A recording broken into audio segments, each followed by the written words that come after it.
Welcome to the Deep Dive. We cut through the noise, get straight to the insights, basically giving you that shortcut to being really well informed.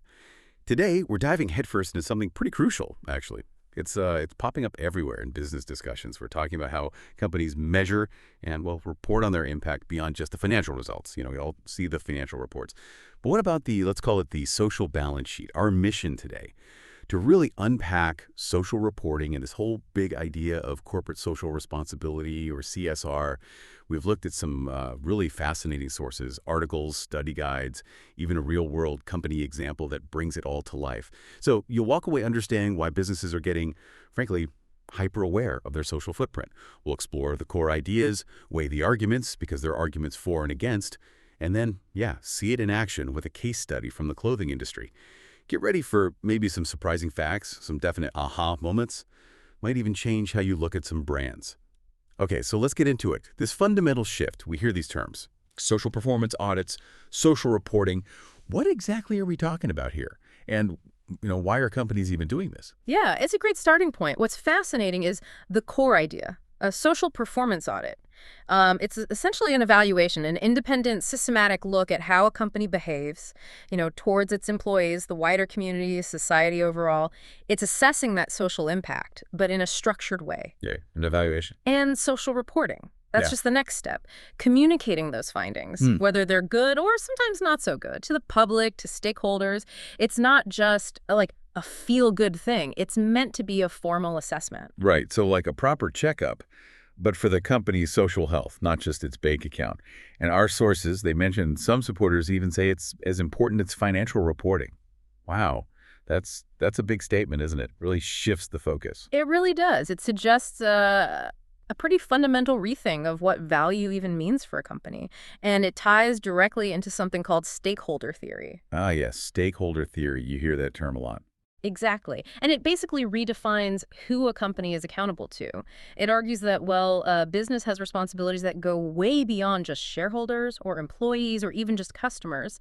It extends to all groups, all individuals who can affect the company or, importantly, who are affected by its operations. Think of it like ripples in a pond.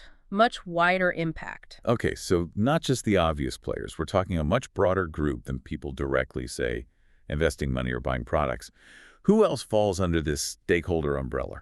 Well, beyond the ones you mentioned, shareholders, employees, customers, stakeholder theory brings in local communities where they operate, environmental groups, definitely, government bodies, suppliers, also advocacy organizations, NGOs, sometimes even future generations thinking about long-term impact, their well-being, how the company affects them. It all becomes a legitimate concern. So it's about recognizing that pretty much everything a company does, from, sourcing materials to advertising, it can send ripples out into society. So the key takeaway here, for you listening, is seeing a business not just as like an economic machine, but as a social entity too. A powerful one, with real connections to the wider world. Okay, so on the face of it, social reporting, audits, it sounds great, like an obvious positive step, right? Transparency, accountability. But as our sources dig into, it's not quite that simple. There are debates, complexities. Let's look at both sides. First, what are the main arguments for it? Why do supporters champion this so strongly? Well, supporters point to some really significant benefits. First off, that information piece. Social reporting gives vital info to all those stakeholders we just talked about. It lets them make better informed decisions whether to invest, work there, buy from them, partner with them, whatever it might be. Okay, information for stakeholders. Makes sense. Second, it really can enhance a company's reputation, their public image, showing commitment beyond just profit.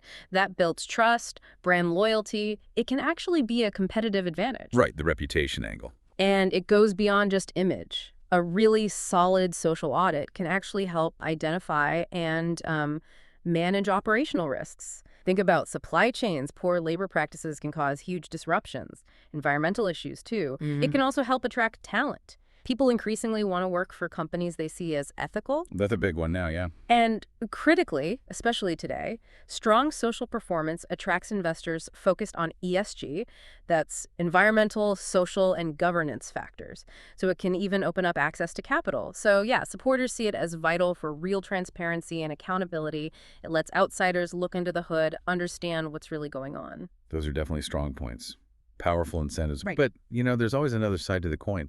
When companies do these audits, what are the main criticisms? What makes people skeptical? And that skepticism is important to acknowledge. A major criticism, one you hear often, is that it might just be a public relations exercise, a PR stunt. The window dressing argument. Exactly. The worry is it lacks real substance, maybe leads to only superficial changes, designed to create a positive image, but without genuine, deep improvements in how the company actually behaves.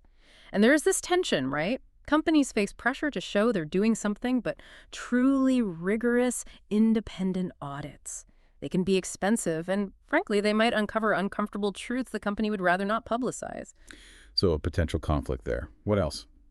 Well, another big one is just the difficulty of measuring social impact. It's not like counting money. Social performance can be, well, subjective. It's hard to get universal standards, clear benchmarks everyone agrees on. Right. How do you quantify doing good? Precisely. And that opens the door to potential social washing.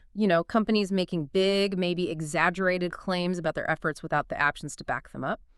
There's also the issue of cost, especially for smaller suppliers in the chain.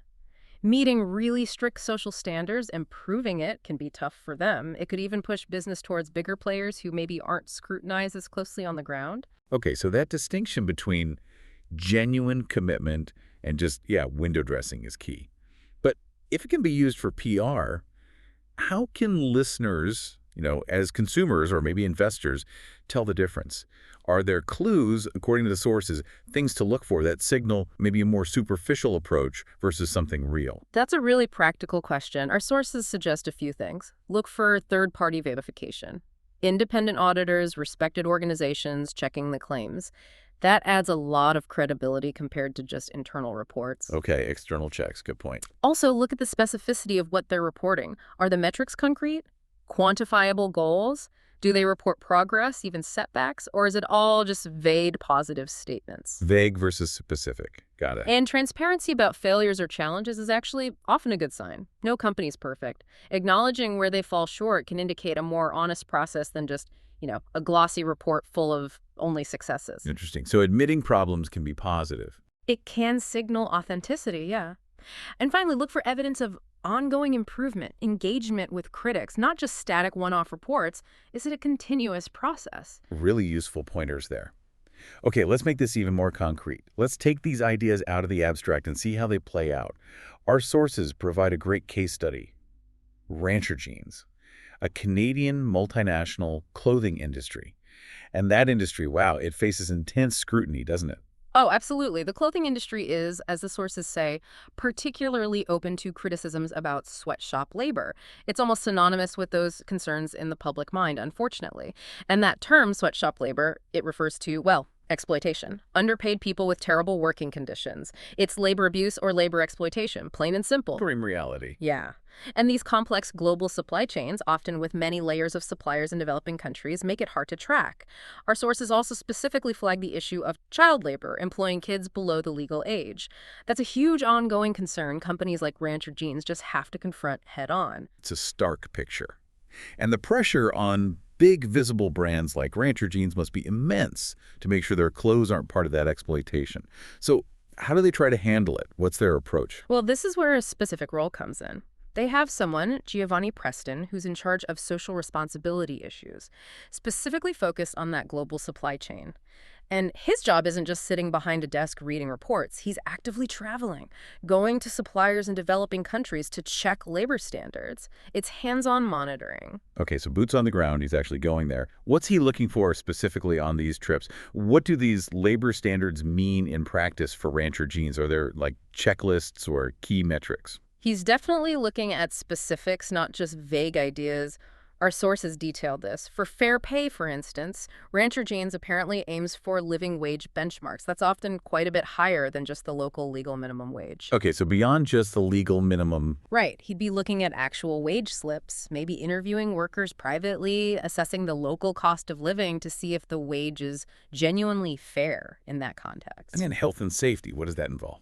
Again, it's about verification, not just taking their word for it. He's observing conditions, looking for documented safety procedures procedures for machinery, fire safety, handling chemicals, that sort of thing. He's scrutinizing records of accidents and illnesses, checking if the rates are low, looking for proof of regular safety training. The sources suggest they might benchmark against tough international standards, like SA 8000 or maybe ISO 45001. It's about being proactive, preventing harm. Right. Proactive, not just reacting to problems. Exactly. And on that critical issue of child labor, Rancher Jeans apparently has a zero-tolerance policy. Giovanni's job includes rigorously checking that workers are above the legal minimum age to work. We do not use child labor. That means robust age verification processes, checking documents, maybe even unannounced visits to make sure systems aren't being cheated. And if, heaven forbid, child labor is found, the focus isn't just punishment, but remediation, ensuring the child gets support, education. Wow. Okay, so it's quite detailed. Specific, measurable criteria. Not just hoping for the best or relying on a single audit. It sounds like active, ongoing monitoring.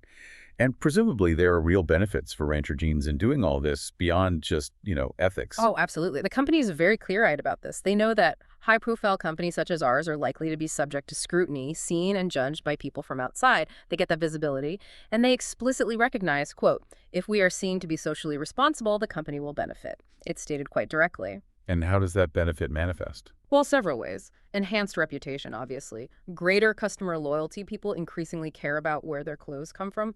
And crucially, reducing the risk of damaging negative publicity or, worse, consumer boycotts. Those can be devastating for a brand. Right, avoiding the negative PR. But it's potentially deeper than that, too. By ensuring fair wages and safe conditions, they might actually foster better worker morale, maybe higher productivity at their suppliers. That could lead to better quality products, less staff turnover. It helps build a more stable, resilient supply chain, too.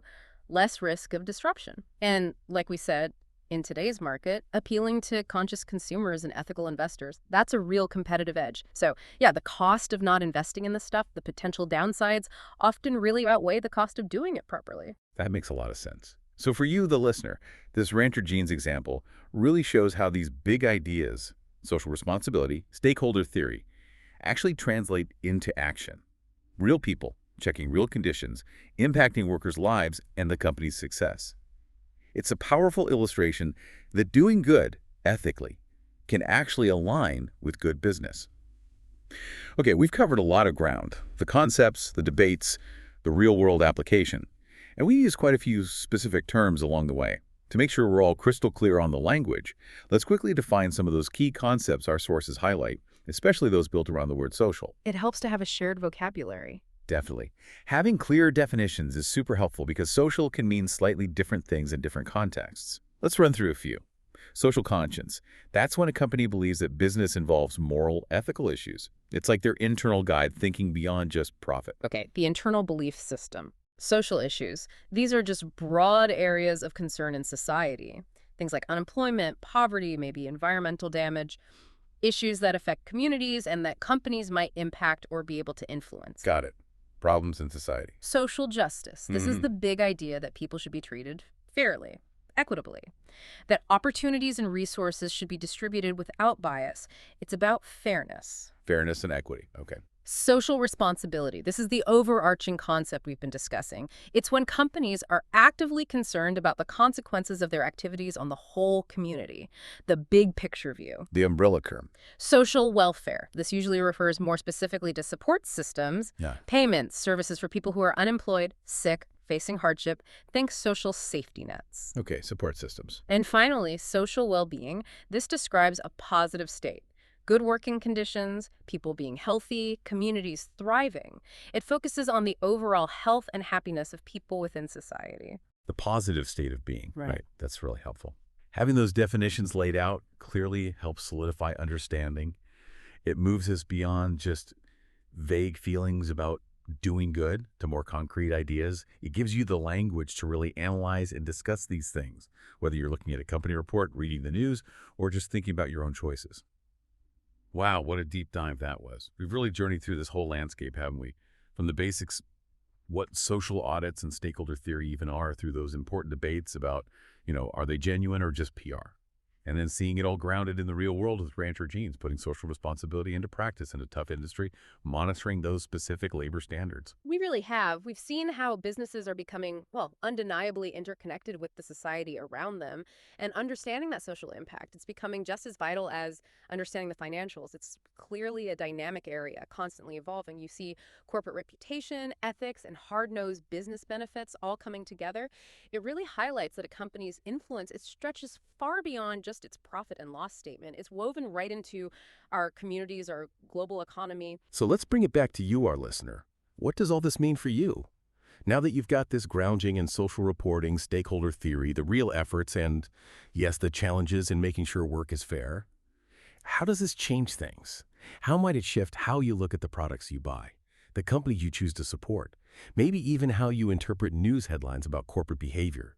When you hear a company talk about being socially responsible, what new questions will you start asking now? How will you try to see past the potential window dressing to find the genuine commitment? Something to think about. Keep those questions in mind and keep exploring. Thanks so much for joining us for this deep dive.